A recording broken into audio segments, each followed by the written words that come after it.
dis voisin. Regarde ton voisin, tu dis voisin. Dis-lui bienvenue dans la maison du Saint-Esprit. Dis-lui bienvenue dans la maison du Saint-Esprit. Bien-aimé, le décollage a déjà été lancé, initié par lui-même le Saint-Esprit. Alors que nous sommes en train d'emprunter la vitesse de croisière, j'aime te dire que maintenant je ne suis plus responsable de tout ce qui va se passer. Le seul et unique responsable est le Saint-Esprit.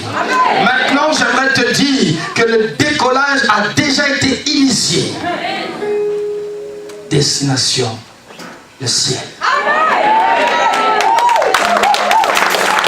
Je répète, destination, le ciel. Tu peux acclamer bien aimé. Alléluia. Alléluia. Oh, j'aimerais aussi te convaincre, te dire, te confirmer d'une chose qui est réelle. Jésus-Christ est vivant. Amen. Qui croit que Jésus-Christ est vivant? Amen. Il est vivant, oh Jésus, oh, il est vivant. Il est vivant, oh Jésus, oh, il est vivant. Il est vivant, oh Jésus, oh, il est vivant. Il est vivant, oh Jésus, oh, il est vivant.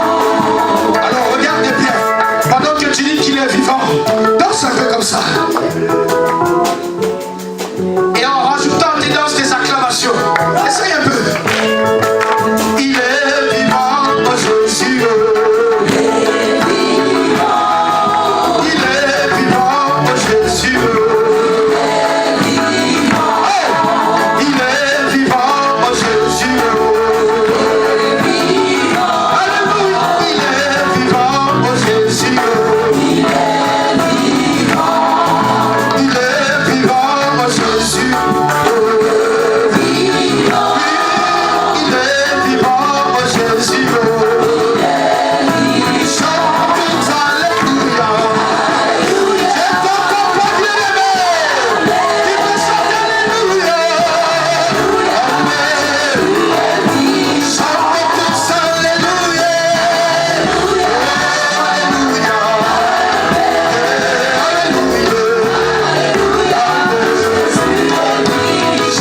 C'est Jésus de qui nous sommes en train de célébrer.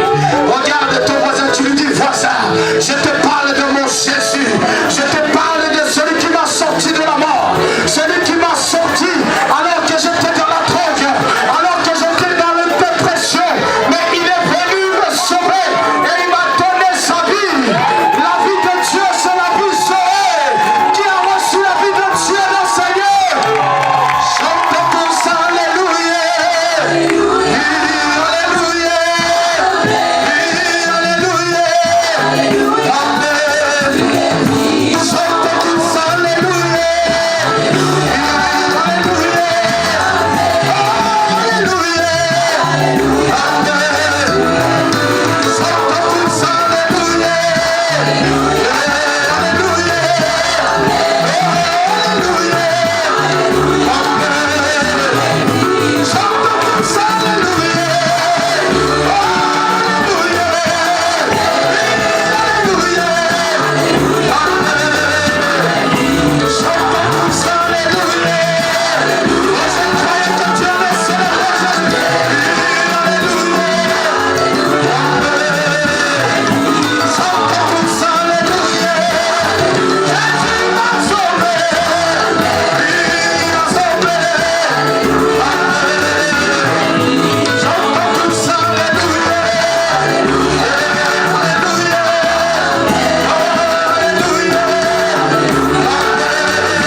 Bien-aimé.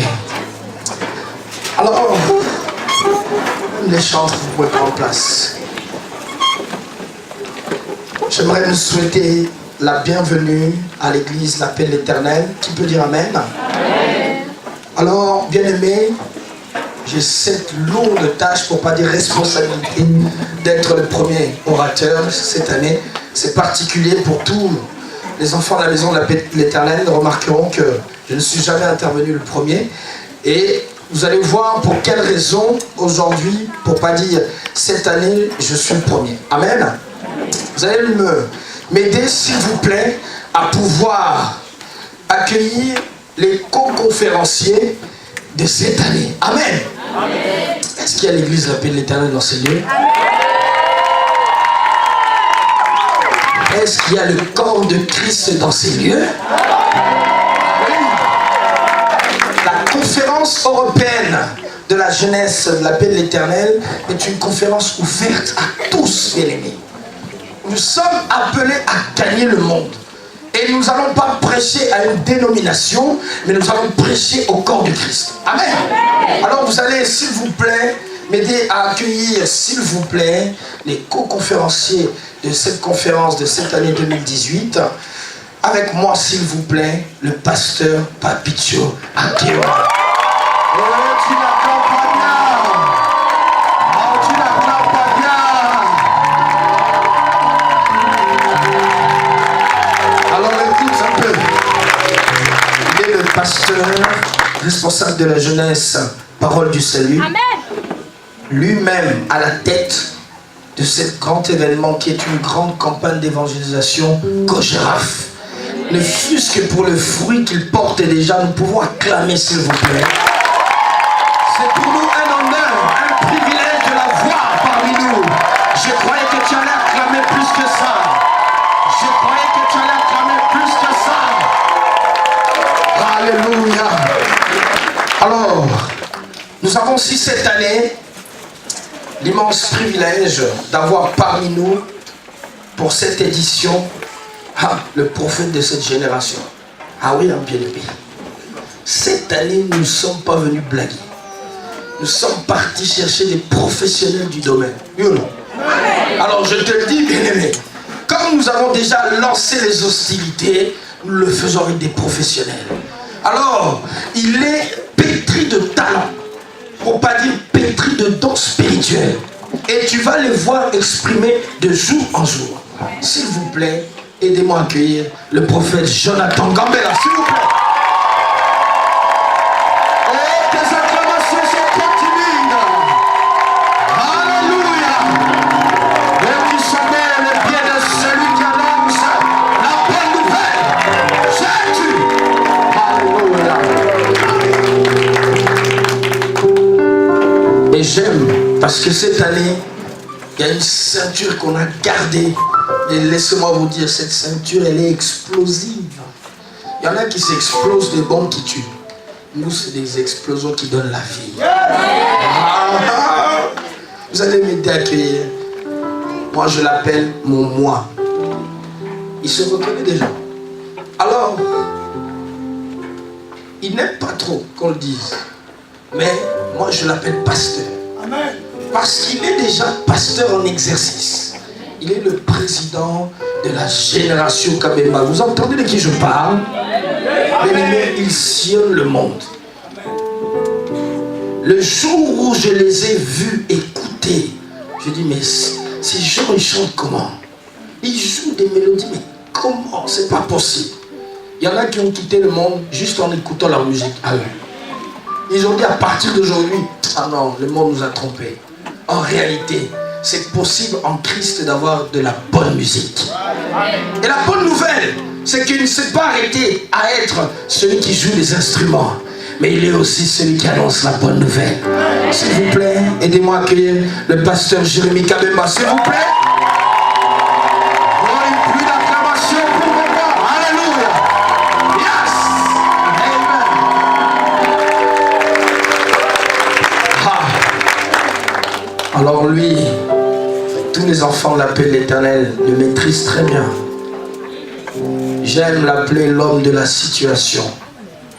Quand il s'agit d'avoir, bien aimé, des opérations, on a besoin des commandos. On en appelle un. Il habite loin. Ça fait même pas 2 heures qu'il est arrivé sur le sol français. Mais à partir du moment qu'il a dépassé la frontière française, j'ai senti que l'atmosphère avait déjà changé. J'aime te dire, cette année, ça va être catastrophique pour le diable. Ça va être catastrophique pour le diable. On a 2 prophètes de ministère dans cette conférence. Ça va être explosif. Aidez-moi à accueillir. Please welcome to the prophet Jeremiah Antonio.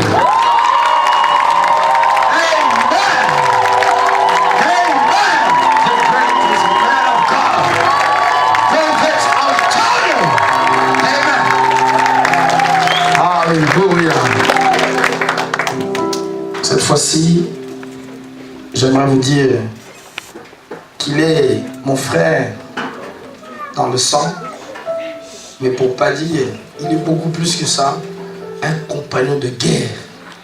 Vous allez l'entendre tout de suite. Nous sommes en guerre. Et dans cette guerre, aujourd'hui je lisais parmi les posts qu'il avait fait il y a 4 ans. Il avait fait un post sur lequel il avait mis une photo, nous étions côte à côte. Et il disait, nous sommes là pour exécuter le mandat de Dieu. La France a besoin d'être réveillée. Et il est l'un des instruments qui est en train de bouger la France. L'Église l'appelle l'Éternel un commando d'élite. C'est-à-dire que lui, quand il y va, c'est pour la victoire. Et toutes les opérations où il a été, il est revenu avec la tête des Goliaths. Laissez-moi, s'il vous plaît, accueillir l'évangéliste Prosper, s'il vous plaît. L'homme de Dieu, l'homme de la situation, celui qui a la tête de Goliath entre ses mains. Prosper, tout ça, yes. Alléluia. Amen. Notre papa pasteur, le pasteur Antonio Kusamba, sous le pouvoir de Maurice. Le berger, le visionnaire. Ah oui. Parce que nous autres qui travaillons à ses côtés, pour pas dire travaillons à ses pieds, il nous permet d'exercer et nous exerçons sous son onction. Amen. Alors voilà pourquoi c'est la plus grande raison majeure que cette année ça sera particulier. Il n'est pas là physiquement, mais son esprit est là. Qui sent qu'il y a l'esprit du berger qui est ici. Amen. La deuxième raison, c'est que nous avons renouvelé l'équipe des orateurs par instruction divine, parce que à chaque saison, Dieu a besoin d'exécuter des objectifs. Et pour bien exécuter les mandats que Dieu veut établir pour ta vie, il s'est choisi Sivas. Peut-être que tu as eu l'habitude de les suivre dans les réseaux, tu les as peut-être vus de loin, mais maintenant tu ne vas pas les voir de près, mais tu vas les expérimenter de près. Le Dieu de leur ministère va aussi te rencontrer. Alors, voilà la deuxième raison majeure pour laquelle ça sera particulier. Et la troisième, qui est pour moi la plus majeure, c'est que ça va être une conférence prophétique. Ce n'est pas moi qui le dis, mais le livre de Joël 2, 28 dira que dans la fin des temps, si c'était ma parole, oui, mais Joël dit, dans la fin des temps, vos fils et vos filles feront quoi? Aidez-moi. Oh, je croyais que j'étais devant des bons lecteurs. C'est-à-dire que, bien aimé, l'église de la fin des temps doit être marquetée, tachetée d'une dose prophétique. Alors, voilà pourquoi ce sera particulier. Nous avons fait appel, bien aimé, à des professionnels du domaine. Il y a 2 prophètes qui interviendront. Et j'insiste beaucoup. Ne te dis pas que la session du soir sera plus puissante que la session de l'après-midi. Faux. Parce que eux aussi interviendront dans la session de l'après-midi. On va aller dans les profondeurs pour expliquer qu'est-ce que le prophétique. Qu'est-ce que le ministère de prophète. Qu'est-ce que la prophétie. Et pourquoi l'église de la fin des temps doit être prophétique. Il faut que tu viennes discerner pourquoi. Alors je rappelle le thème de notre conférence de cette année, Génération de Daniel, jeunes, sacrifiés et en feu pour Jésus. Quelqu'un peut dire Amen? Amen. Tu comprendras que cette année, j'aimerais que tu viennes avec de quoi noter. Nous allons enseigner en profondeur. Nous ouvrirons la Bible pour te montrer par A plus B ce que Dieu veut établir dans ta vie. Nous t'expliquerons pourquoi tu dois être prophétique. Pourquoi, lorsque tu veux prendre une décision, tu dois d'abord consulter Dieu. Tu diras, mais c'est exagéré. Je te dirai non. Parce que il y a quelqu'un qui gouverne la terre. Et si toi, tu n'es pas prophétique, tu risques d'être dominé par cette personne. Au sortir de cette conférence, j'aimerais que tu puisses réellement activer le prophétique qui est déjà en toi. Nous verrons au moyen des Écritures que le prophétique, en réalité, est déjà dans l'homme. Mais il suffit de l'activer. Amen. Alors, j'aimerais qu'on mette un peu les slides, s'il vous plaît. On va faire une petite rétrospective. Lorsque nous avons débuté les conférences de la jeunesse, en 2014, nous avons débuté, on peut voir ici, Pasteur Yves au milieu, l'évangéliste Prosper, ainsi que moi-même, avec ce thème majeur, comment vivre une vie épanouie en Christ. C'était en 2014. Et tu vas comprendre que, au fur et à mesure que nous étions en train de cheminer, nous étions en train de parler de toi.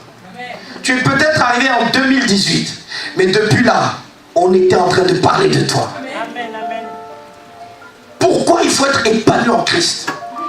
Parce qu'en réalité, le monde pense que lorsque tu es en Christ, tu as raté ta vie.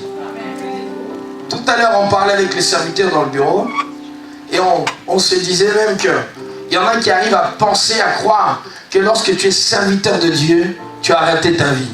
Nous allons vous prouver durant ces 5 jours que nous ne sommes pas des galériens, nous n'avons pas raté notre vie, mais nous servons Dieu puissamment. 2014 était le début, bien-aimé, de cette conférence jeunesse incroyable. 2015, ah non, là ça a bardé là. Nous commencions les réunions à 19h pour finir à 1h du matin. Papa était obligé de dire, hey, les enfants, comment tous ces gens vont rentrer chez eux? Tellement que le zèle, l'onction était présente. Le thème était jeunesse. Prépare-toi à la rencontre de ton Dieu. En réalité, tu peux venir à l'église, mais certains chauffent le banc et ils n'ont pas rencontré Christ. Tant que tu n'as pas fait cette rencontre personnelle, tu vas pleurer au dernier jour et tu n'iras pas au ciel. J'ai envie de choquer quelqu'un. Beaucoup viennent à l'église, mais ils iront en enfer. Et cette conférence nous a quelque part ouvert les yeux pour nous dire, il faut qu'alors que nous allons à l'église, que nous appliquons aussi ce que la parole de Dieu nous dit. 2016, par la suite,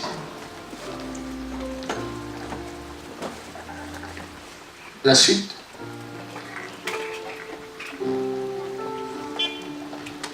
l'année 2016 aussi a été particulière parce que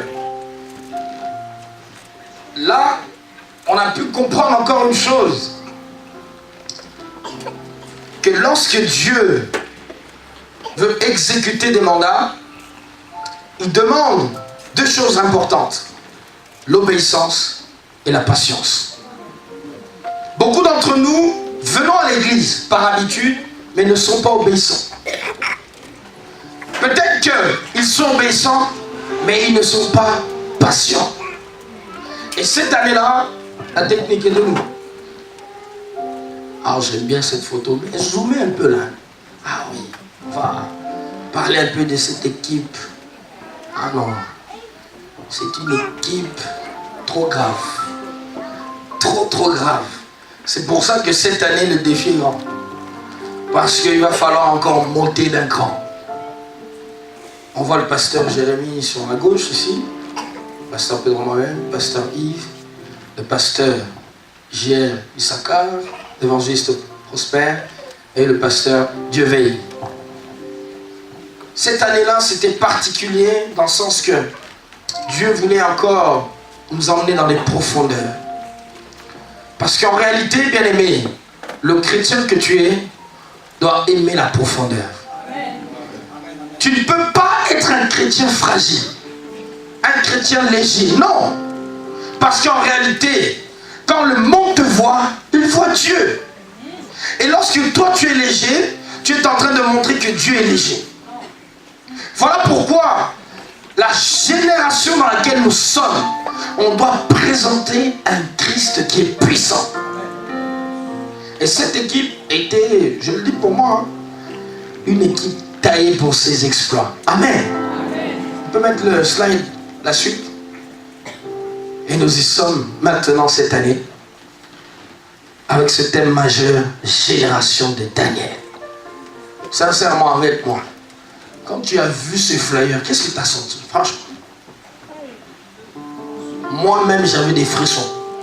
J'ai dit mais waouh, ça va être la catastrophe. Bon, peut-être que tu ne comprends pas. Je vais t'aider à mieux comprendre. C'est comme si aujourd'hui, Pelé, Maradona, Cristiano Ronaldo, Messi, Iniesta, Zinedine Zidane, tout ça dans la même équipe. Donc dans la même équipe, qui peut les battre? Qui peut les battre? Alors cette année, bien aimé, c'est une équipe tellement puissante que, bien aimé, le diable, lorsqu'il a compris que nous étions là et que nous nous sommes mis en association, le ciel va bouger et la terre aussi va bouger. J'aimerais te faire comprendre une chose. La Bible dira cela, tout ce qui est scellé sur la terre est aussi scellé au ciel. C'est-à-dire tout ce qui est permis sur terre est permis au ciel. Amen. Dieu a permis cette conférence. Amen. Que le diable le veuille ou pas, le mandat de Dieu sera exécuté. Amen. Qui peut dire Amen. Amen. Alors bien-aimés, pour introduire mon message du jour, et là, j'aimerais qu'on puisse m'aider à la lecture. Sœur Naomi, peux-tu prendre le micro?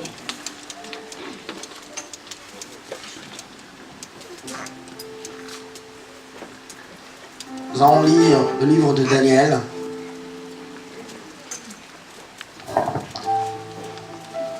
Daniel chapitre 1. Nous allons faire une lecture compartimentée. À l'église appelle l'Éternel, lorsque nous lisons, nous nous mettons debout. Parce que ce n'est pas la parole des hommes, mais c'est la parole de Dieu. Daniel chapitre 1. La lecture compartimentée que nous allons faire va partir du chapitre 1, du verset 1 au verset 7. Puis nous lirons uniquement le verset 20. Donc Daniel chapitre 1, du verset 1 à 7, et toujours Daniel 1, mais uniquement le verset 20. Tout le monde a trouvé? La technique nous aide aussi, mais j'aimerais que nous puissions tous lire donc Daniel chapitre 1, du verset 1 à 7, puis uniquement le verset 20. La 3e année du règne de Joachim, roi de Juda, Nebuchadnezzar, roi de Babylone, marcha contre Jérusalem et l'assiégea.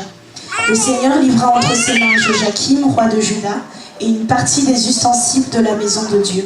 Nebuchadnezzar emporta les ustensiles du pays de Shinéar dans la maison de son Dieu. Il les mit dans la maison du trésor de son Dieu. Le roi donna l'ordre à Ashpenaz, chef des eunuques, d'emmener quelques-uns des enfants d'Israël, de race royale ou de famille noble, de jeunes garçons sans défaut corporel, beaux de figure, doués de sagesse, d'intelligence et d'instruction, capables de servir dans le palais du roi et à qui l'on enseignerait les lettres et la langue des Chaldéens. Le roi leur assigna pour chaque jour une portion de mets de sa table et du vin dont ils buvaient, voulant les élever pendant 3 années, au bout desquelles ils seraient au service du roi. Il y avait parmi eux, d'entre les enfants de Juda, Daniel, Anania, Michaël et Azaria.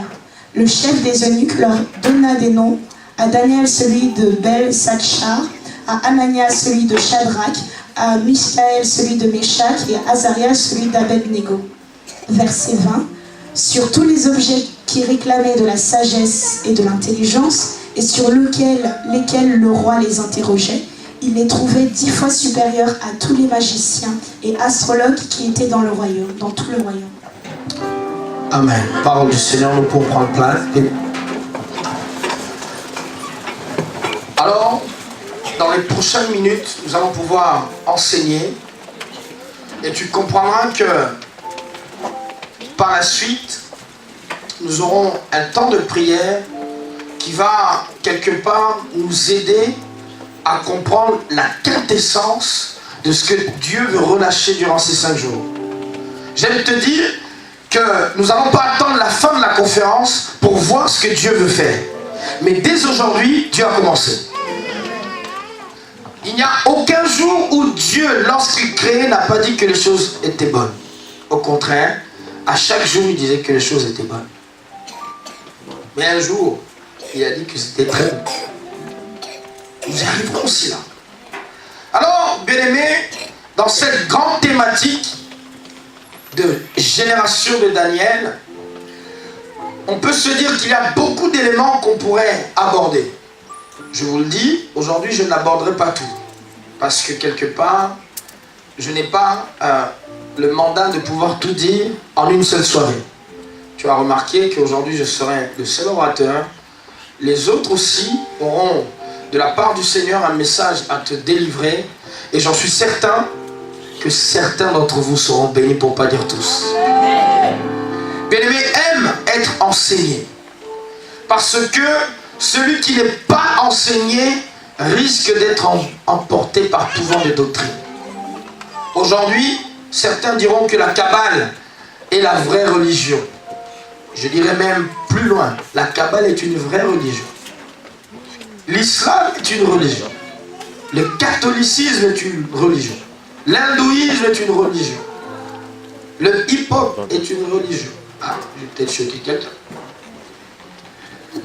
Mais nous ne sommes pas des religieux. Nous sommes de ceux qui ont Jésus-Christ. C'est-à-dire que nous avons une vie. Et cette vie nous a complètement transformés. Alors, génération de Daniel, si tu aimerais bien comprendre, c'est tout simplement, c'est la génération que Dieu lui-même a sélectionnée pour travailler dans l'élite. Je veux te dire ce soir, Dieu veut faire de toi que tu seras parmi de ceux qui seront dans l'élite.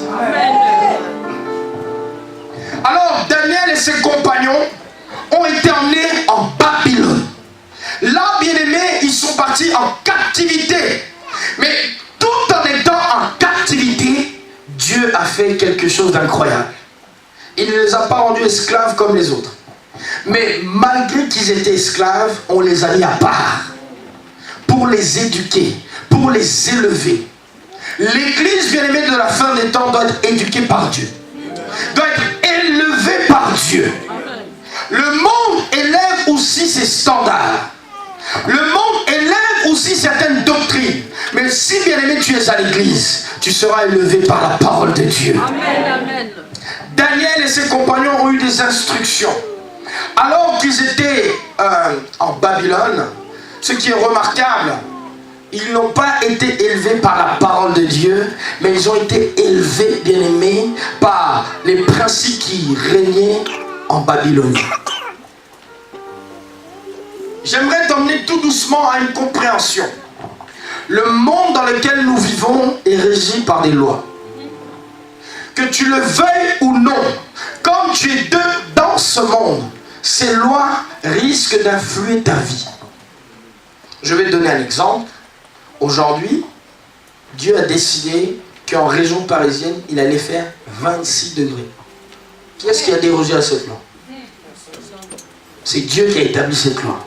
C'est-à-dire que dans ce monde, que tu le veuilles ou non, il y a des lois qui risquent, bien aimé, d'être imposées de gré ou de force sur ta vie.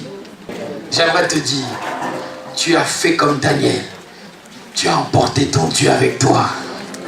Pour Daniel, c'était le Dieu d'Israël. Qui croit qu'il y a un Dieu d'Israël? Et Daniel, bien aimé, et ses compagnons ont pu vivre quelque chose de remarquable. Parce que l'environnement dans lequel ils étaient les poussait à ne pas adorer Dieu. Mais malgré que le climat était difficile, pour ne pas dire impossible à l'adoration à Dieu, Daniel et ses compagnons n'ont pas cessé d'adorer Dieu. J'irai même plus loin. Est-ce que tu penses comme dans quelques semaines ça va être le cas? Certaines religions risquent de mettre des tapis dans leur salle de travail ou dans des cuisines et même à même le sol dans les rues et ils vont commencer à faire leur prière. Ils ne regardent pas l'environnement. Mais toi et moi, lorsqu'il s'agit de faire une prière, que ce soit au bureau ou dans les vestiaires de ton travail, tu n'y arrives pas. J'aimerais te dire que même dans ton travail, tu dois emmener ton Dieu. Daniel a compris qu'en réalité, il était devenu le temple portatif de Dieu. La Bible dira, ne savez-vous pas que vous êtes le temple de Dieu? C'est-à-dire que quand tu es là, tu portes Dieu partout où tu es. Et lorsque Daniel avait saisi cette profondeur, il s'est dit, même si c'est Babylone avec Dieu. Même si c'est la fournaise avec Dieu. J'annonce à quelqu'un que dans cette génération, tu iras avec Dieu. Partout où tu seras avec Dieu. Tu n'échoueras pas parce que ton Dieu t'accompagnera. Et j'annonce encore que dans cette génération et dans cette saison, on verra ton Dieu. De la même manière qu'on a vu le Dieu de Daniel, on verra aussi ton Dieu. Alléluia. Cette saison, nous sommes là pour démontrer qu'en réalité, tu es le temple portatif de Dieu. Amen, amen. Donc partout où tu es, Dieu est avec toi. Qui peut le dire, Dieu est avec moi? Non, dis-le sérieusement avec conviction, Dieu est avec moi. Alors bien aimé, Dieu nous a inspiré un message très fort en nous expliquant qu'en réalité,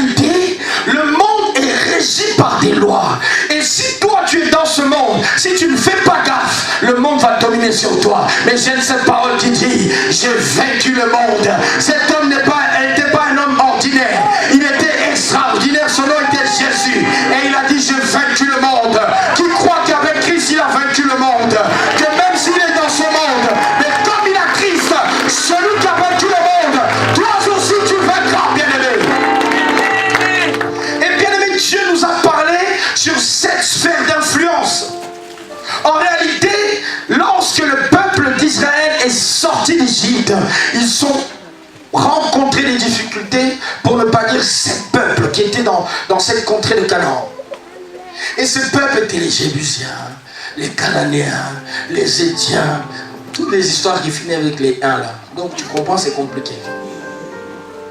Alors, j'aime te dire cette chose, que en réalité, ceux qui dominent se trompent.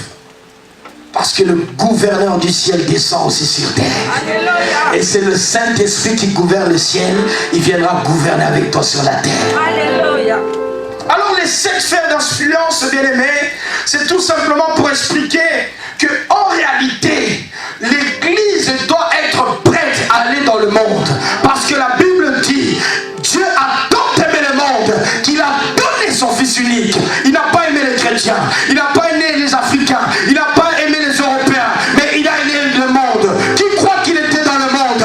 Qui croit que Dieu l'a aimé? Qui croit que Dieu l'a sauvé? Voilà pourquoi je t'annonce ce soir que Dieu est venu dans le monde pour te sauver. Qui peut balancer les mains et dire, Dieu est venu me sauver? Car c'est pour toi que Dieu est venu sur la terre. Et lorsque Christ est venu sur terre, il est venu exécuter le mandat de son Père.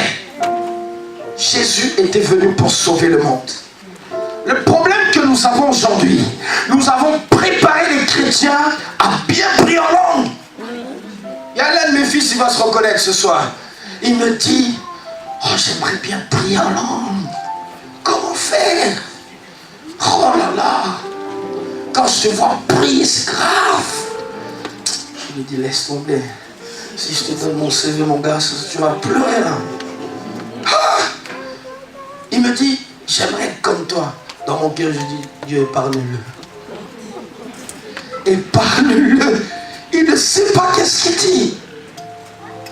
Il n'y a que Jésus qui a pu aller à la croix. Pour que toi, tu n'aies plus à souffrir, à monter à la croix. Lorsque tu traverses une difficulté, présente la croix. Tu diras, là même Jésus a été cloué. Et il a dit que tout est accompli. Cette parole est pour toi, bien-aimé. Alors, nous avons préparé l'Église à bien prier, à réciter des versets incroyables. Il y a 2 ans, j'étais à Luanda. J'ai rencontré un pasteur. Dès que tu lui disais bonjour, à toutes les phrases, il citait des versets. Ah oui? Il a enregistré la Bible. Tu lui disais des choses. Oui, il est écrit. Oui, toutes les situations, il bombardait des versets. Mais à un moment, ça m'a fait drôle. J'ai regardé ses chaussures. Je lui ai dit, mais ce verset-là, il ne le regarde pas. Quand il regarde ses chaussures. Et c'est là où le thème de cette conférence m'est venu. En réalité, on doit préparer l'Église pour le monde. Bien-aimé, Dieu veut que tu sois prêt à gagner le monde. L'Église est l'instrument de Dieu pour l'expansion du royaume de Dieu sur terre. Tu n'es pas à l'église pour chômer, mais tu es à l'église, bien-aimé, pour télécharger des ordonnances, bien-aimé, divines. Et laisse-moi te dire, ce n'est pas en vain qu'on parle des ministres de Dieu, qu'on dit que ce sont des ministres. Les ministres de Dieu, bien-aimé, ce sont des parlementaires célestes. Et lorsqu'ils sortent du parlement céleste, ils viennent voir le peuple et ils donnent les ordonnances, ils donnent les lois divines. Toi, tu télécharges ces lois et tu rentres dans le monde pour enfin exécuter le mandat de Dieu. L'église a été préparée à prier. Tu pries en langue, tu jeûnes pendant 40 jours, mais lorsqu'on voit ta vie, on voit que rien n'a changé. D'ailleurs, tu pries, mais les sorciers de ta famille se moquent. Ils disent, lui prie, lui jeûne, mais il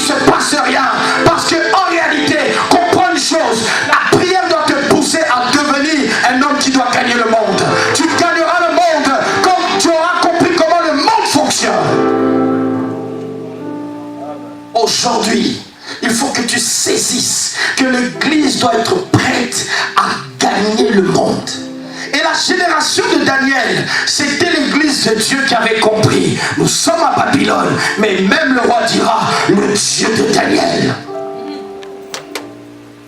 Lui, il a peut-être d'autres divinités, mais il tombera dans ce constat à dire non, Daniel a un Dieu. Et quand une autorité bien-aimée arrive à dire non, cet homme a un Dieu, c'est-à-dire je suis capable de suivre son Dieu. L'Église bien-aimée de la fin de temps doit comprendre. Il y a une plus grande chair qui n'est pas celle-là de la paix de l'Éternel, mais qui est dehors, bien-aimé. Là, dans nos familles, c'est la chair que toi tu as. Et tu dois exécuter ce mandat. Celui de Matthieu 28, 19 qui dira, allez, et faites de toutes les nations les disciples en les baptisant au nom du Père, du Fils et du Saint-Esprit. On a préparé l'Église, bien-aimée, à faire des séminaires, des conventions, des conférences, tout cela. Mais le monde n'est toujours pas gagné.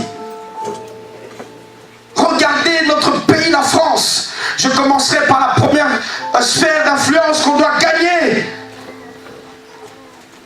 La politique. Il faut qu'on prépare, bien-aimés, une église dont nous avons des parlementaires célestes, mais aussi nous avons des sénateurs, des députés, parce que quand ils voteront des lois pour l'homosexualité, nous dirons non, cela n'est pas une loi divine. Les hommes et les hommes ne peuvent pas se marier, les femmes et les femmes ne peuvent pas se marier, parce que maintenant il y a des pays qui font marier des hommes avec des animaux. Ce n'est pas une loi divine. Et nous avons besoin d'une église, non où on n'a pas besoin de ton parler en langue, où tu iras dans le parlement, où tu voteras, où tu iras à l'ONU, tu diras non au bombardement, mais oui à la paix, où tu diras non, nous allons faire la politique selon Dieu. Tu peux être parlementaire, député, maire, président. J'ai un fils ici. Quand tu pries pour lui, tu dis, demain tu veux devenir qui? Il le dit avec foi, président de la France. Lui-même, né ici, parents immigrés, il se reconnaît là où je dis. Et il me dit, moi, je serai président de ce pays-là. Les gens le prennent comme un fou. Moi, je lui dis, comme Joseph a gouverné, toi aussi tu gouverneras. C'est la génération qui me comprend. Ça ne dépend pas de l'environnement. Ça dépend du Dieu que tu transportes, que tu sois en France, fils immigré, enfant d'immigré. Ça, ce n'est que tu peux gouverner. Nous avons un exemple dans la Bible. Je le dis encore, Joseph a gouverné l'Égypte. Tu gouverneras. Ce pays doit être gagné au Parlement. Nous serons comme les députés. Nous serons comme des sénateurs. Nous serons comme les maires de ce pays pour enfin gagner. Le maire de la ville dans laquelle nous sommes, il y a 2 semaines, a jeté l'éponge. Pour moi, je me suis dit, yes, maintenant, la chaise est vide. Nous irons. Nous irons. Est-ce qu'il n'y a pas un frère à Sevranais qui se dit, non, jusqu'à quand on va donner des permis de construire aux écoles islamiques ici, qui sont en train de pousser, et nos églises ont des difficultés d'avoir des permis de construire. Alors que si le maire est chrétien, membre de la paix de l'Éternel, il dit, on va donner le permis pour tout le quartier, et nous ferons encore des crèches, encore des administrations, parce que au nom de la loi, au nom de Jésus-Christ, nous serons des parlementaires célestes, mais aussi des parlementaires terrestres, car nous allons gouverner la terre avec la loi des hommes, bien-aimés. Je te dis, de la même manière qu'au ciel il y a des parlementaires, il doit y avoir dans nos églises des parlementaires. Tu es chrétien, mais tu es aussi maire d'une ville. Tu es chrétien, mais tu pries en langue. Mais lorsqu'il s'agit, bien-aimé, d'être au Parlement, tu diras l'article tel dit qu'il est impossible. Tu diras la Constitution dit, mais tu diras aussi mon Dieu m'a dit. Et comme parlementaire, tu diras non, je refuse l'homosexualité, je refuse toutes ces guerres. Et tu parleras, et Dieu te donnera cette possibilité de le faire. Ne laissons plus la politique entre les mains des occultistes. Si tu veux comprendre pourquoi les lois passent, parce que les parlementaires votent. Et toi tu es là, tu pries en langue dans ta chambre. Mais la loi ne se discute pas dans ta chambre. La loi se discute au Sénat, au Parlement, à international. J'aimerais comme ce pays que j'admire beaucoup. J'aime le Brésil. Le Brésil, les parlementaires, au début de la séance, ils arrivent. Obrigado, Senhor, Alléluia. Obrigado, obrigado, Senhor, Alléluia. Alléluia. Obrigado, Senhor, Alléluia. Alléluia. Alléluia. Alléluia. Alléluia. Seigneur Jésus, nous les députés, les sénateurs, nous sommes venus. Donne-nous la sagesse, la patience, les orientations de faire des lois. Non pas pour les hommes, mais qui viennent de toi, qu'enfin que les hommes s'épanouissent, les familles s'épanouissent. Au nom de Jésus-Christ, Amen. Au Brésil, ça se passe comme ça.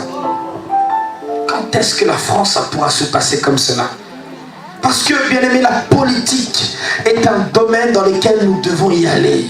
Et j'aimerais tuer cette mauvaise pensée qui te dit que tu ne peux pas être un homme politique, que tu ne peux pas être une femme politique. Dans cette église, j'élève toutes celles et ceux qui ont la possibilité d'aller en politique. Je disais hier à l'une de mes filles qui me disait, mais je sens que la politique m'appelle.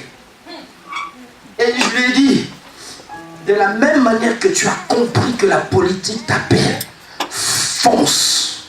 Parce que quand toi, tu seras là-bas, dans ce milieu-là, ce n'est pas toi qui seras là-bas, mais c'est Jésus-Christ que tu auras transporté dans cette sphère, bien-aimée.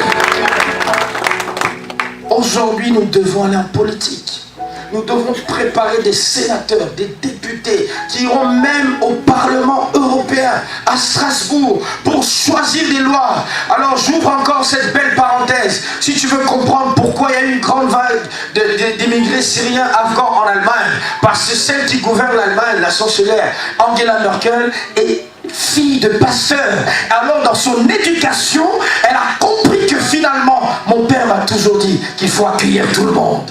Et comme c'est moi qui gouverne ce pays, nous allons accueillir 120 000 Afghans syriens qui sont arrivés en Allemagne. Pourquoi? Parce que celle qui gouvernait l'Allemagne a décidé. Quand est-ce qu'il y aura des personnes chrétiennes qui ont la foi et qui ont Jésus-Christ vont arriver à gouverner nos pays? Tu pourras, bien-aimé, influer la nation par tes orientations. Oui, le soir, le matin, tu mettras tes genoux à terre. Mais lorsque tu seras au Parlement, tu parleras des articles. Tu défendras aussi le royaume des cieux. Pourquoi, bien-aimé, la politique, nous devons y entrer? Toutes les mosquées qui poussent, et même les religions qui sont en train de pousser, parce qu'ils ont des lobbying forts. Tu ne sais pas, mais l'islam, bien-aimé, pèse, bien-aimé, aujourd'hui, il y a plus de 5 millions de musulmans en France. Quand les musulmans se fâchent, le gouvernement a peur. Mais quand les chrétiens se fâchent, le gouvernement, ils ne touchent même pas. Il dit, c'est qui ces gens-là? Ce sont des fanatiques. Depuis d'ailleurs, ils n'ont pas d'argent. Depuis d'ailleurs, ils font du bruit. Et puis encore, ils ne viennent pas d'ici. Allez dire ça aux musulmans. Ils vous diront, vous ne voulez pas de la politique, on va rentrer en politique. Nous enverrons nos enfants dans les mairies. Nous enverrons nos enfants au Sénat. Et lorsqu'ils arrivent là-bas, même dans les gouvernements français, vous les avez jamais vus? Ah, on les voit fièrement dans le gouvernement. Qui aimerait voir nos frères et sœurs dans les gouvernements français? Président de la France. Oh là là. Bien-aimés, nous devons gagner ce pays. Dans la politique, je veux réveiller quelqu'un qui sent dans son cœur qui doit aller dans cette direction. Ce soir, nous prierons pour cela. Vas-y, ne réfléchis pas. J'encourage toutes celles et ceux qui veulent faire des sciences politiques. Allez-y. Soyez excellents. Parce que Daniel, on les a éduqués pour être l'élite, bien-aimée, en Babylone. Tu dois faire partie de l'élite politique en France. Deuxième sphère d'influence. Les médias. Que tu le veuilles ou non, ce sont les médias qui font la loi. Quand le Parisien dit que Cristiano Ronaldo a mal joué, nous tous, on lit, mais Cristiano a mal joué. Mais pour ceux qui ont regardé le match, disent, oh mais non, il a pas mal joué, il a mis même 2 buts. Mais comme le média a dit qu'il a mal joué, nous autres qui n'avons pas regardé le match, on va dire, ben c'est vrai, il a mal joué. Les médias gouvernent, bien aimé, le monde. Bien aimé, même dans le cinéma, tu vois qu'il y a des hommes et des femmes qui s'embrassent. On est en train de promouvoir l'homosexualité parce que les médias ont banalisé cela. Mais lorsque nos enfants, les étudiants, ceux qui sont là, qui ont la soif d'intégrer ces sphères et rentrent et ont la parole de Dieu, sache que maintenant aussi, il y aura la voix de Dieu qui sera dans cette sphère d'influence. Nous devons intégrer et rentrer, bien-aimés, aussi dans la radio. Tu n'as pas idée, bien-aimé, lorsqu'il y a eu des génocides, par exemple au Rwanda, les radios parlaient, tuez-les Hutus, les Tutsis, tuez-les, tuez-les. C'était des messages qui passaient dans les radios. Et à force d'entendre ces messages, la population aussi écoutait et exécutait ces messages. Mais lorsque toi tu auras une radio chrétienne, et le matin tu chanteras, Alléluia. Alléluia. Tu verras, les gens vont partir au travail, aller à l'école en paix. Amen. Parce qu'il y aura une radio qui dira, aimez Jésus-Christ, il est mort à la croix. Parce que tu auras dit non, même dans les médias nous serons là. À quand une première télévision chrétienne en France? Les autres ont fait Al Jazeera. Déjà c'est moche. Al Jazeera. Il n'y a pas vraiment des chrétiens qui ont, comme ils disent, du pognon, de l'argent pour mettre le paquet. Ils disent non. Il faut qu'on ait des chaînes puissantes. Parce que bien aimé, le monde des médias doit aussi nous appartenir. Et pour y aller, bien aimé, il faut être, bien sûr, être des professionnels du domaine. Travailler dans la communication. Travailler, faites des études, montez. Soyez de ceux qui vont gouverner les sociétés de publicité, de communication. Parce que on ne mettra pas la tête de Maître Gims devant l'immeuble TF1, mais on mettra la tête de ton pasteur qui dira, venez, campagne d'évangélisation au Stade de France. Et là, le monde sera gagné. Et je le dis, les occultismes n'auront plus de place. Parce que Jésus-Christ sera prêché dans les stations, dans les télévisions et sur tous les réseaux sociaux, bien-aimés. Parce que tu n'as pas idée, même dans les films, bien-aimés, il y a des messages subliminaux qui passent. Lorsque tu regardes des films compliqués, j'ai regardé ça, le monde des Narnia, c'est diabolique. Donc, comment on peut dire à nos enfants, non. Nos enfants grandissent avec des histoires comme des Dora, des je ne sais pas quoi, parce que c'est tout ce que nous leur présentons. Et c'est dommage. Parce qu'en réalité, les chrétiens que nous sommes, nous ne sommes pas encore réveillés. Nous devons intégrer cette sphère, bien-aimée, et dans les médias, surtout dans les réseaux sociaux. Je le dis, si Jésus-Christ était en 2018, il serait sur Instagram, sur Twitter, sur tout. Citez-moi un peu les autres réseaux. Moi, je suis un peu dépassé. Sur quoi d'autre? Snapchat, oui, quoi d'autre? Facebook, quoi d'autre? Mais tous ces réseaux, zéro chrétien qui domine ces réseaux. Alors qu'il y a des milliards de personnes qui sont connectées sur Facebook. Toi-même, chrétien, connecté sur Facebook, mais même cette conférence, tu ne l'as même pas partagée. C'est-à-dire tous les diaboliques sataniques qui sont avec toi, tu ne l'as même pas prêché la bonne nouvelle. Alors que si on arrive à avoir des médias forts qui annoncent en réalité que Jésus-Christ revient bientôt, même ce pays sera changé. Regardez un peu, bien-aimés, le monde dans lequel nous sommes. S'il y a des médias puissants qui sont chrétiens et qui annoncent que Jésus revient bientôt, aujourd'hui nos églises seront pleines. Parce qu'il y a un monde à gagner. Et peut-être par un message que tu auras entendu à la télévision, à la radio, il peut se passer quelque chose. Dans nos églises, les équipes de médias, de communication, soyez les plus performants. Soyez réactifs. Vous regardez dans les réseaux sociaux, ça va très très vite. Parce qu'ils partagent des choses qui donnent la mort. Et si toi tu partages quelque chose qui donne la vie, bien-aimé, il y a des âmes à sauver. Voilà pourquoi je pousse à celles et ceux qui veulent rentrer dans les sociétés de communication, l'audiovisuel, allez-y. Parce que c'est Jésus-Christ qui va aussi rentrer dans cette sphère d'influence. La troisième sphère d'influence, l'éducation. Il faut que nous ayons des professeurs de collège, de maternelle, des auxiliaires puéricultrices, des infirmières qui sont dans la santé, dans l'éducation et par lesquels ils intègrent cette sphère et ils apportent aussi Jésus-Christ. Parce que aujourd'hui, on a aussi dans nos églises des professeurs d'école. Moi, je me suis surpris. Je lui dis, elle ne sait pas. Je vais prier pour elle. Je vais mettre toute mon onction. Elle va me voir comme un fou. Va au rectorat, tu pars. Mais elle m'a dit, pasteur, papa, j'y vais. J'ai dit, tu vas. Demain, tu y vas. Amen. Et aujourd'hui, elle est professeure. Amen. Il en faut d'autres, bien-aimés. Il faut que nous arrivons dans les universités. Pas des Tariq Ramadan qui font des n'importe quoi. C'est quoi ça? Mais tu as la parole de Dieu, mais tu es aussi professeur d'université, que tu as des thèses et des doctorats, et que les gens sont en train d'étudier ta thèse. Ils étudient tes doctorats, et ils se disent, en réalité cet homme est intelligent, mais aussi il a un Dieu. Nous avons besoin d'être de ceux qui ne sont pas influents que le dimanche. Parce qu'en réalité, le vrai chrétien doit être influent du lundi au samedi. Là où il est, dehors, à l'université, au travail. C'est là où tu dois être influent, bien-aimé. L'éducation, que vous le voulez ou pas, les professeurs passent plus de temps avec vos enfants. Alors ceux qui leur disent, bien-aimés, influent aussi leur éducation.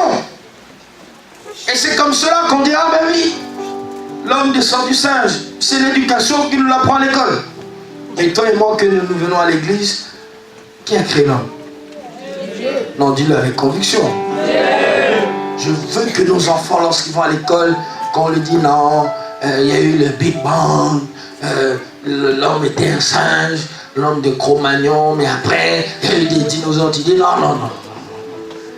Si vous ne croyez pas, j'ouvre la Bible. Au commencement, et on arrive le 5e jour. Dieu créa l'homme. Il prit l'argile, et ensuite, il souffla dans ses narines, et l'homme était vivant.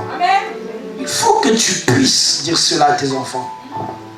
Parce que l'éducation, bien-aimé, forge la mentalité de nos enfants. Et il faut que nous ayons aussi des professeurs chrétiens dans nos assemblées qui sont aussi là pour influencer positivement le royaume des cieux. Seconde sphère d'influence. Ah non, non, on revient. Je le dis, cette citation est très importante. Victor Hugo dira, ouvrez des écoles, vous fermerez des prisons. Je crois en réalité que si nous ouvrons des écoles chrétiennes, nous allons dépeupler le monde du diable. Amen. Je ne sais pas si vous le savez et si vous l'avez compris. Les musulmans n'envoient plus leurs enfants à l'école laïque. Ah oui. Ici, l'appel de l'Éternel, nous savons. Il y a 2 écoles coraniques. 2. Venez ici à 16h30 tous les jours. Vous allez voir.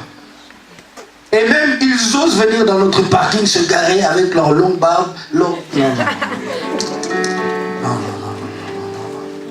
Quelle provocation! Mais parce qu'ils ont compris, on ne veut plus de l'école laïque. On leur donne les sourates et on leur donne aussi le programme là, l'histoire, oui. Mais à la fin, ils leur donnent leur islam. Nous devons ouvrir nos églises chrétiennes avec des agréments, avec des professeurs avant de commencer le cours. Nous prions. Et à la fin des cours, nous prions. Parce que c'est possible. Moi, j'ai une collègue de travail qui me dira, moi, j'ai été à l'école catholique. Et pourtant, je suis musulmane. Pourquoi j'ai été à l'école catholique? Parce que c'était la meilleure école du Sénégal. Née musulmane, grandie musulmane. Mais elle est partie à l'école catholique. Parce qu'on lui a dit, c'est là-bas où il y a les meilleurs professeurs. Alors même elle a commencé à dire, je connais par cœur, je vous salue Marie. Ah oui. Elle dit, je connais la Bible.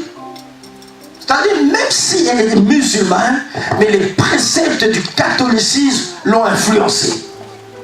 Si nous ouvrons les écoles et que des païens veulent inscrire leurs enfants, on va les inscrire. Et de la même façon que nous allons donner des cours d'histoire, d'anglais, nous donnerons aussi les cours d'évangélisation. Nous leur dirons, allez partout dans ces sphères et gagnez le monde. Quatrième sphère d'influence, la famille. Waouh! Nous sommes dans ce pays. Aujourd'hui, le mot époux et épouse a disparu. On parle de conjoint et conjoint peuvent se marier. Ça a disparu. Les valeurs de la famille. Dieu est lui seul a institué le mariage entre un homme et une femme. Pourquoi?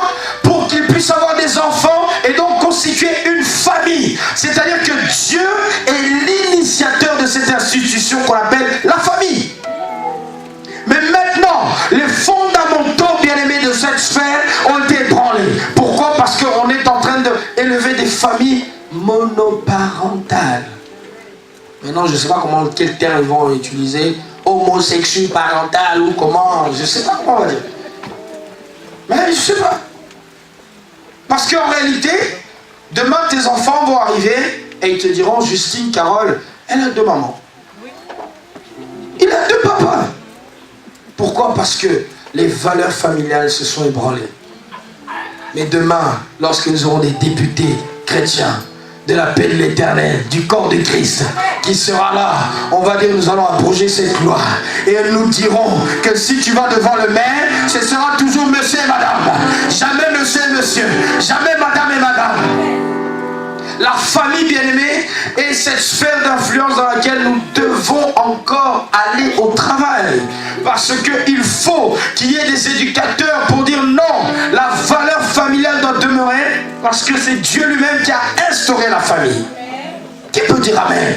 Qui croit que nous pouvons encore influencer ce secteur? Tu dois comprendre que la famille, c'est le domaine de Dieu. Non pas le domaine des hommes, mais c'est le domaine de Dieu parce que lui seul a institué la famille à travers le mariage.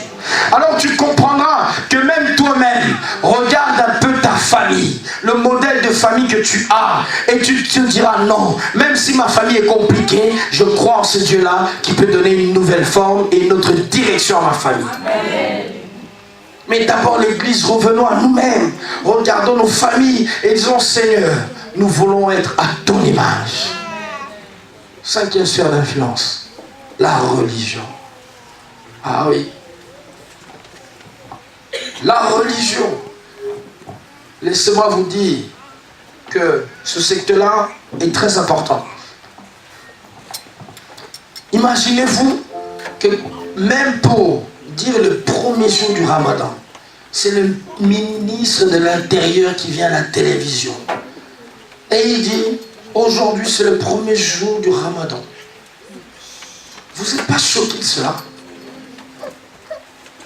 Le dernier jour du Ramadan, il revient. Nous allons faire l'Aïd el-Kibir. Toi-même, tu commences à parler arabe. C'est l'Aïd. Ah. Ouais. Même Noël, ils disent plus. Mais l'Aïd. Ah. Pourquoi? Parce que en réalité, comprends que la religion est un esprit. La religion est une fabrication des hommes. Mais nous leur dirons, en réalité, vous n'avez pas besoin de la religion, mais vous avez besoin de la relation avec le Père. La religion, c'est un système des hommes pour les embrigader. Et tu comprends qu'ils se disputent du matin au soir. Les chiites, les sunnites. D'ailleurs, le jour de Ramadan, ils commencent jamais le même jour, on ne sait pas. L'Arabie Saoudite a dit ça. Vous avez dit ça. Bon, nous on fait ça. Parce qu'en France, le ministre de l'Intérieur a décrété que c'était ce jour-là. Mais ils les prennent au sérieux. Quand est-ce que le ministre de l'Intérieur dira, aujourd'hui, tous les chrétiens de France ont décidé de faire une marche? Aujourd'hui, les musulmans pèsent lourd. Je vais vous donner un chiffre. Les musulmans de France pèsent 5 milliards. C'est-à-dire, s'il décide de ne plus acheter aucun produit français, la balance commerciale de la France sera déséquilibrée. Ah oui? C'est-à-dire que si les imams des mosquées disent n'achetez plus de produits français, la France sera à sec. Toi-même, quand on t'a dit de ne plus acheter les produits H&M parce qu'ils ont mis un noir manqué, tu y es allé encore. Ah. Ah. Aïe, aïe, aïe. Mais pourtant, comprends une chose. Aussi nombreux que nous sommes, nous devons être puissants. Et la religion, c'est le système des hommes. Mais nous ne présenterons pas la religion, mais nous présenterons le Christ, bien-aimé. Le monde actuel a besoin d'entendre parler du Christ. Et non plus des... Voilà. Au travail d'ailleurs, quand tu dis tu es un jeune, oh, tu es musulman. Tout de suite. Donc nous on ne jeûne pas. Mais ton jeûne il est bizarre. Hein? Tu viens te maquiller, tu jeûnes toi. Parce que quand il jeûne, il se brosse pas les dents, il fait comme ça. Oh là là. Mais ton jeûne là, tu es classe, c'est quoi ça? Et tu leur dis, ah non, eux ce sont des religieux. Moi c'est Christ. J'aimerais qu'on arrive à influencer, bien-aimés, tous les domaines dans lesquels nous allons, en disant non. Nous nous venons par la foi, parce que nous avons été sauvés par la foi. Ce n'est pas juste un mois où, entre guillemets, nous sommes sages, mais nous avons la foi pour la vie. Et nous avons cette relation pour la vie. Parce qu'il nous a sauvés, pas pour un temps, mais pour la vie. Sixième secteur d'influence, les arts et les divertissements. Waouh! Ici, il y a plusieurs choses. Dans les arts, bien sûr, il y a la peinture, comme j'aimerais honorer. Waouh! Oh là là! Tu vois que c'est beau. Oh non, mais tu acclames pas bien. Ce n'est pas un païen, mais c'est un enfant de Dieu qui appelle cela. Oh, tu peux dire amen. Oh, tu peux dire amen. Ça, c'est. Regarde. Jesus. Elle était là hier jusqu'à minuit. J'ai quitté ces lieux. J'étais en train d'intercéder. Seigneur, renouvelle la force, donne l'inspiration. Quand les gens verront ces tableaux, qu'ils puissent voir Jésus-Christ. L'année dernière, le 18 novembre, ici même, on a fait une grande exposition. Des païens étaient venus. Ils ont acheté des tableaux, des photos, parce qu'ils pensaient que c'était bon. Mais nous disions non, c'est bon, mais c'est Jésus-Christ. Ah, je croyais que tu allais acclamer plus que ça. Dans le domaine des arts, nous jouons par la photographie, par des peintures. Oh, je le dis, parce que nous allons intégrer, investir, nous espère d'influence, bien-aimés. Dans la musique, on dira cette fois-ci, c'est l'évangéliste Prosper au Stade de France. Ce n'est pas allumer le feu, c'est envoie le feu, envoie ta chaleur, envoie le feu, envoie ta chaleur, envoie le feu au Stade de France. C'est-à-dire que même à ce moment de la pleine Stade de France, on se dira non, il y a un feu qui est descendu là-bas. Il dit ah non, moi je vais à la FNAC, je vais acheter l'album de l'évangéliste Prosper. Je vais acheter l'album du prophète Jonathan Christopher Cambella. Non, c'est pas l'argent pour donner à n'importe qui. C'est mon frère. Et d'ailleurs, quand tu achètes, c'est le royaume qui avance. Parce que quand tu achètes, eux vont encore au studio. Et lorsqu'ils vont au studio, l'inspiration descend. Et même quand les télévisions, les clips passeront, c'est l'évangile de Dieu qui rentre dans les maisons. Parce que la musique aussi doit influencer le monde. Et nous serons là aussi pour dire c'est Jésus-Christ. Le monde dans lequel nous vivons a besoin de véritables héros. Tu ne présenteras plus le maître Gibbs. Tu diras non, lui c'est un occultiste de toute façon. Tu vas écouter des hommes et des femmes de Dieu, que lorsque tu entends leur cantique, ton âme s'élève. Tu retournes vers Dieu et tu dis, waouh, Seigneur, j'aime ta profondeur. Et les musiques passeront dans toutes les chaînes de télévision. Même, il faut qu'on va dans Trace TV. Au fait, les clips doivent passer là-bas. Débrouillez-vous. Harcelez les boîtes. Même dans Skyrock, il faut qu'on entende. Ah, vous savez pas vous. Il faut qu'on entende M633 dans Skyrock. Ah oui, oui, oui. Mais tu entends la musique, tu dis, waouh!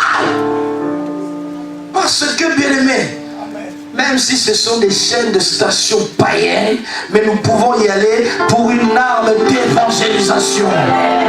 Toi, tu crois qu'il existe des guitares chrétiennes et des guitares païennes? Non, c'est guitare. Ouais? Oui, guitare. Des guitares. Ouais. Alors, comme toi, tu prends cette guitare, elle est ointe par le feu du Saint-Esprit. Et quand ça passe dans les télévisions, je ne sais plus si ça existe encore. MTV, ça existe encore? Moi, je suis de cette époque-là. Il y avait MTV.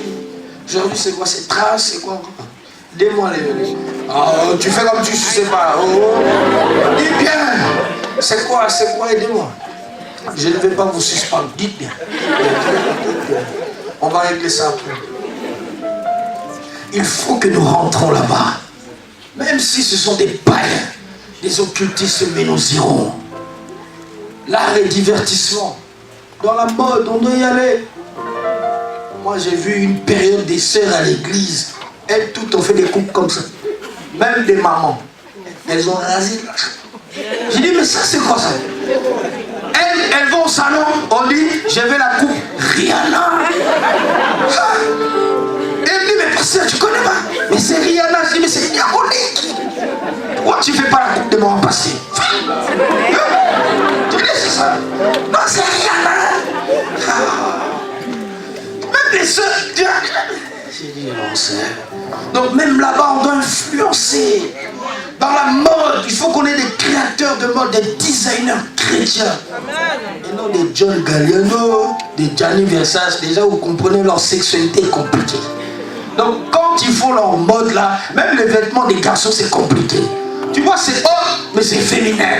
C'est pas ça. Mais s'il y a des enfants de Dieu, ils designent, ils dessinent. Ils sont là comme créateurs stylistes de la maison Dior, Louis Vuitton. Tu es là.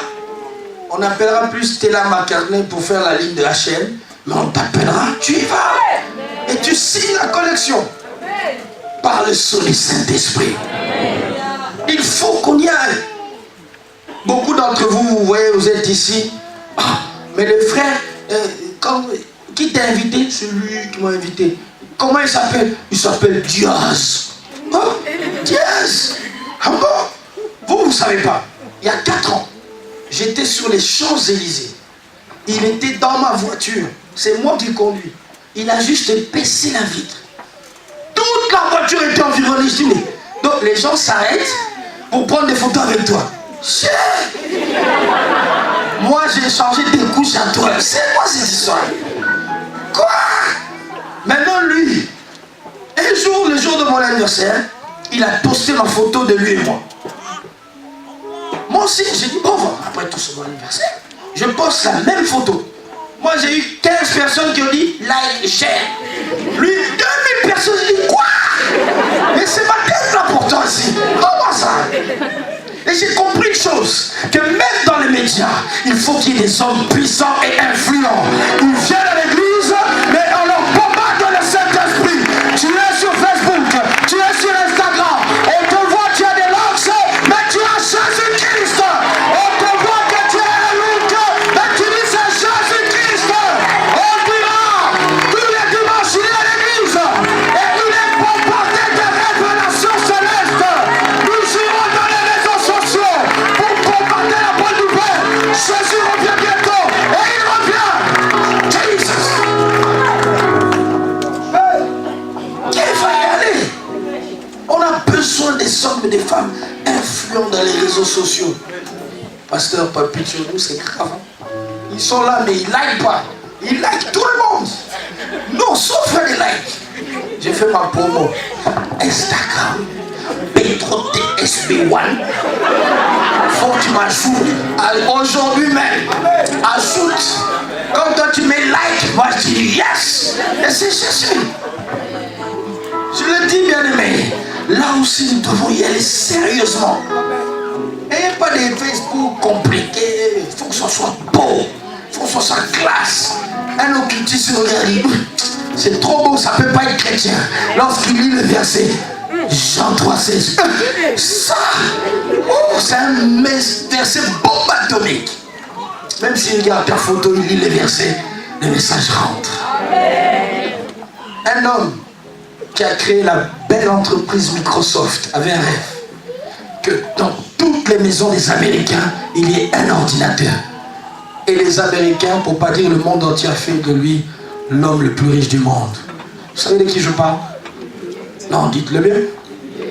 Quel est celui, l'enfant de Dieu, qui va faire un rêve et se dire que cette fois-ci, que dans les 7 milliards d'habitants sur Terre, qu'ils aient un objet, peut-être c'est un bracelet, peut-être c'est une idée, une application, mais à travers cela, tu fais avancer le royaume de Dieu, parce que nous devons être aussi influents, bien-aimés. Les domaines des arts et divertissements, le sport. Vous rigolez? Quand Neymar Junior est arrivé au PSG, j'ai dit, vous ne savez pas, c'est une arme d'évangélisation massive. L'année prochaine, on va gagner la Champions League. Hey, je vois déjà le bandeau. Jésus-Christ revient bientôt. Quand il va marquer 2 buts, je sais que c'est un joueur du PSG. Mais en fait, il est une arme d'évangélisation massive. Parce que les Qataris sont musulmans. Mais lui, il est chrétien. Quand tu mets des buts, c'est Jésus-Christ. En réalité, même dans l'espoir, nous devons y aller. Parce que ce n'est pas à la chair que nous allons les gagner. Quand tu mets des buts, c'est Jésus qui marque. Quand tu mets des buts, tu dis non, ce n'est pas moi. Amen. Vous doutez? Allez sur son Instagram. Tout le temps, il met que des versets bibliques. Amen. Que tu l'aimes ou que tu l'aimes pas, tu seras évangélisé. Ouais. Et eux-mêmes, les musulmans, pour faire le bluff, comme on dit, ils disent, oh mais lui dit Jésus. Oui, mais tu as dit quand même Jésus, c'est pareil. Tu as dit le nom de mon maître. Oh non, tu dis en anglais, ça fait soin. Jesus, c'est pas grave.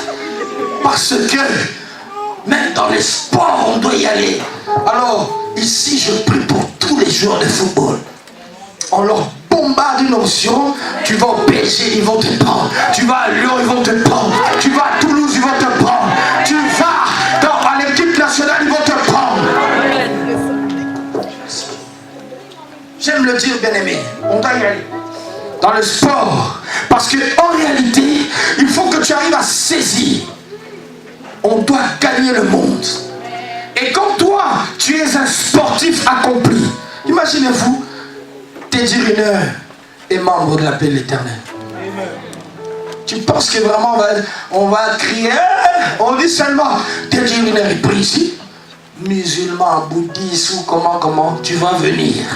Et quand tu viens, on te bombarde le Saint-Esprit. C'est lui qui convainc les cœurs.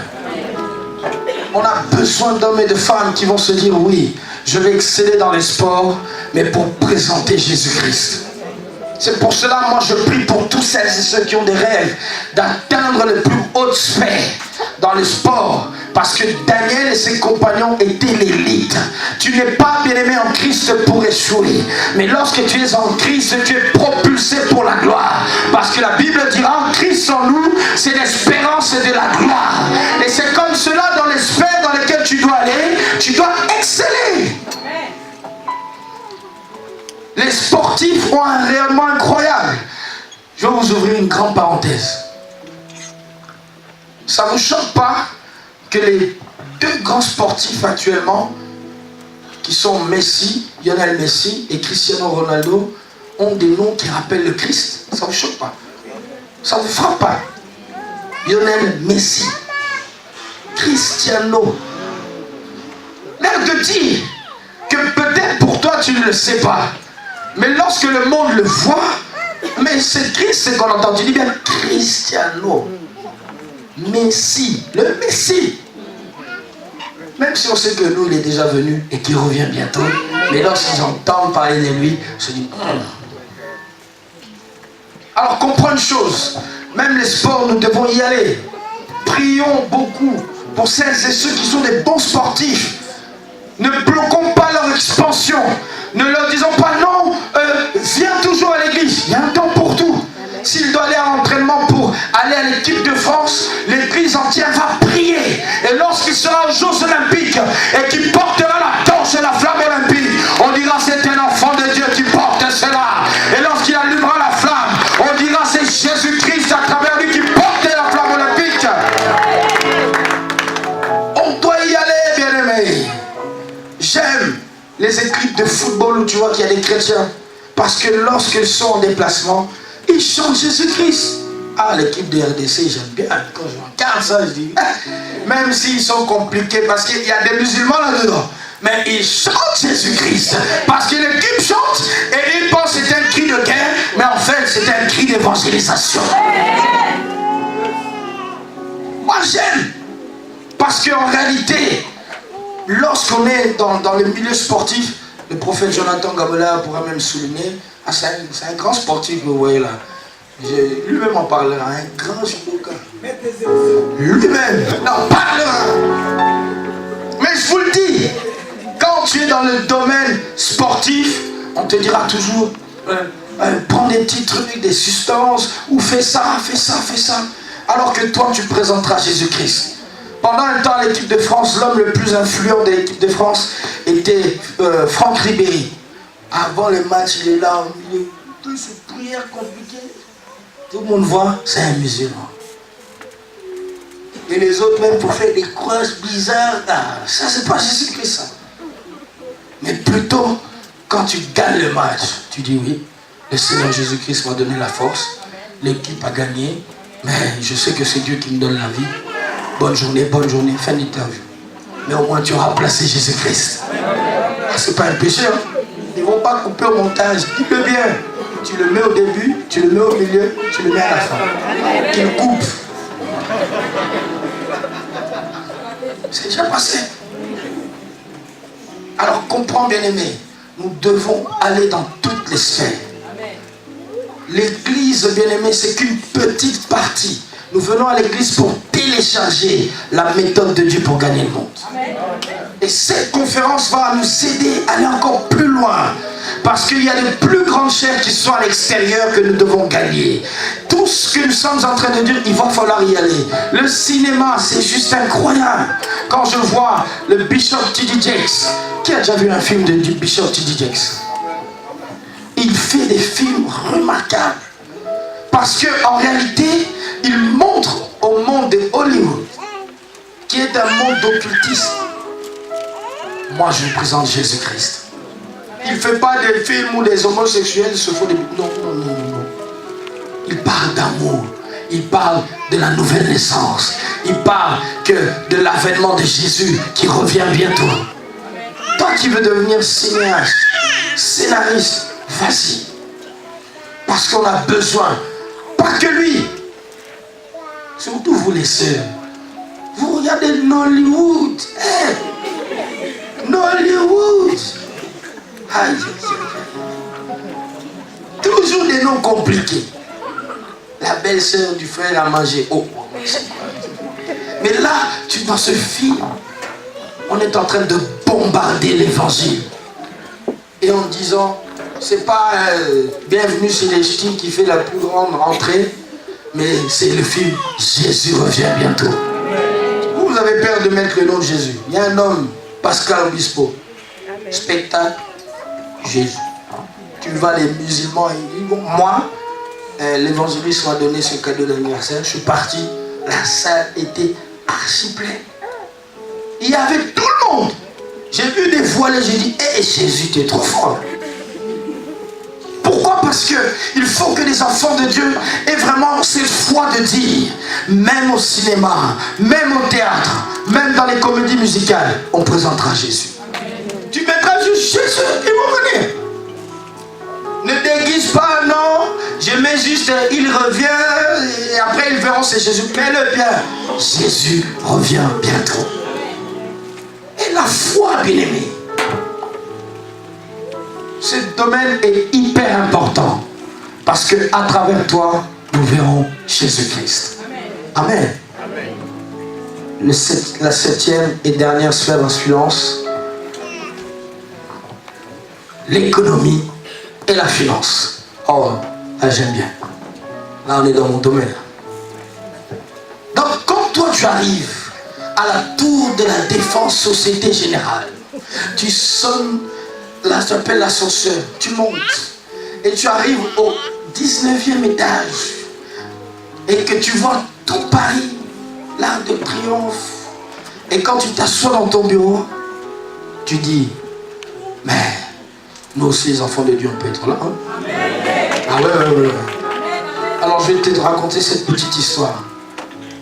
En 2005, une femme qui était pasteur, pour celles qui la connaissent, maman Doxa, nous étions dans ma voiture tous les deux. À l'époque, je travaillais à la banque Natixis. Elle m'a dit pasteur. À l'époque, elle m'appelait déjà pasteur. Elle me disait, bientôt tu vas travailler à la Société Générale.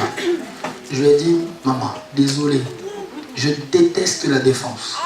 Elle me dit, mais Dieu va t'envoyer là-bas. Elle dira par la suite, tu n'auras pas un petit poste, mais un bon poste. Quand ils te verront, ils t'appelleront même boss. Je lui ai dit, bon, comme l'Éternel te l'a dit, amen. Ça a pris, je pense, j'ai intégré la Société Générale il y a 2 ans, donc en 2015, fin 2015. Et quand j'arrive dans le bureau, c'est même pas le jour où je signe mon contrat, mais quand je me suis assis au bureau, bien aimé, je me suis mis à genoux devant tout le monde au bureau. J'ai levé mes mains au ciel. Je dis, Seigneur, ta prophétie s'est accomplie. Bien aimé, ne crois pas que la prophétie c'est des histoires. Je suis le produit bien aimé de plusieurs prophéties. Quand j'avais 5 ans, un homme de Dieu venu des États-Unis, alors que j'étais à l'école du dimanche, est venu me traîner. On est venu me chercher à l'école du dimanche. On m'a dit, viens vite. Je voyais mes 2 parents debout en train de pleurer. J'ai dit, mais qu'est-ce qui se passe? Et l'homme de Dieu parlait en anglais. À l'époque, je ne parlais pas anglais. Je ne comprenais pas pourquoi. Mais vite fait, après, je comprends pourquoi maintenant je m'exprime aisément dans cette langue. Parce qu'en réalité, Dieu veut faire de moi un instrument pour le monde. Cet homme a déclaré des paroles fortes sur ma vie en disant, gardez bien cet enfant parce que je l'ai mis à part. Alors, si j'avais peut-être oublié, un autre jour, à l'âge de 9 ans, là maintenant nous sommes en région parisienne, encore un homme de Dieu venu des États-Unis, même prophétie. Alors là, je doute. Je dis, mais c'est bizarre. Un jour, alors j'avais 19 ans, le prophète Jonathan Gamela ne connaît pas cette histoire, l'évangile Prospercy.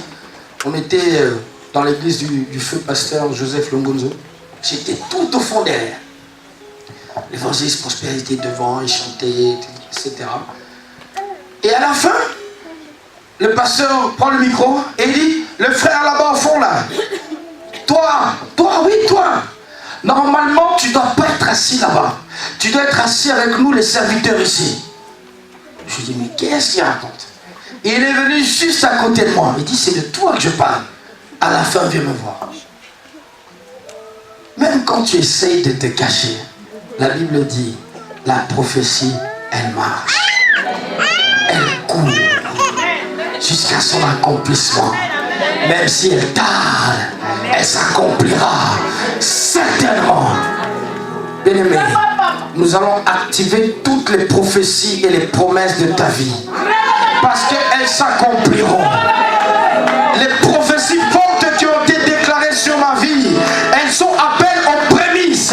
Et elles commencent à montrer le bout de leur nez. Maman Doxa a dit, papa, pasteur, comme tu es là, bientôt tu vas ouvrir une banque en France.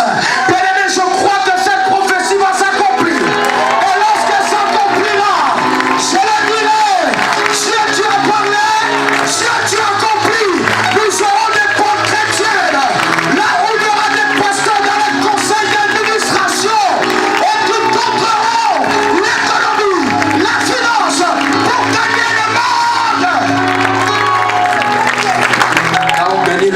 finances. Nous allons gagner le monde des affaires. Nous allons gagner l'économie. Nous allons gagner les affaires. Au nom de Jésus. Il nous faut des hommes d'affaires puissants mais chrétiens. Quand ils se disent non, il y a un problème dans tel pays d'Afrique, ne vous en faites pas. Ça vaut combien? 2 milliards. Je paye avec mes propres deniers. Il faut acheter le bâtiment de l'église. Ce n'est plus l'affaire du pasteur, mais c'est devenu mon affaire. Oh, nous allons réveiller une génération de Joseph alimentés qui seront capables de prendre le corps de Jésus et d'aller vers Ponce Pilate. Donne-moi le corps de Jésus. Je le déposerai dans mon sépulcre que j'ai préparé pour moi. Tu contrôleras l'économie.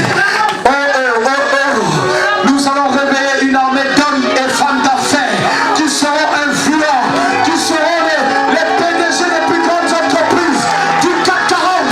Lorsqu'on parlera des grands pétroliers, lorsqu'on parlera de l'industrie, lorsqu'on parlera de l'économie française, on dira, il est pasteur, mais c'est lui le grand gérant, c'est lui le grand bailleur de fonds, c'est lui qui contrôle plus de 10% du PNB de la France. Elle est entre ses mains, tellement qu'il a d'entreprises. Lorsque Emmanuel Macron veut voir Bernard Arnault Pinault, lui-même il le voit sans audience, parce que le gars il baisse. Il a tellement d'entreprises, c'est un homme influent. Nous avons besoin d'une église qui a reconquis, bien aimé, l'économie. Tu pries en langue, mais tu es PDG, tu es CEO, tu es là mais tu contrôles. Tu payes ta lune, tu donnes tes offrandes, mais tu pèses aussi. Lorsqu'on voit ta Lamborghini, elle arrive déjà en voiture, là, tu la vois. On dirait que c'est un pasteur, mais il pèse. Tu as ton... Non, je vous le dis, hein. Dernièrement, j'ai pris encore l'avion. J'ai dit, c'est quoi ces histoires?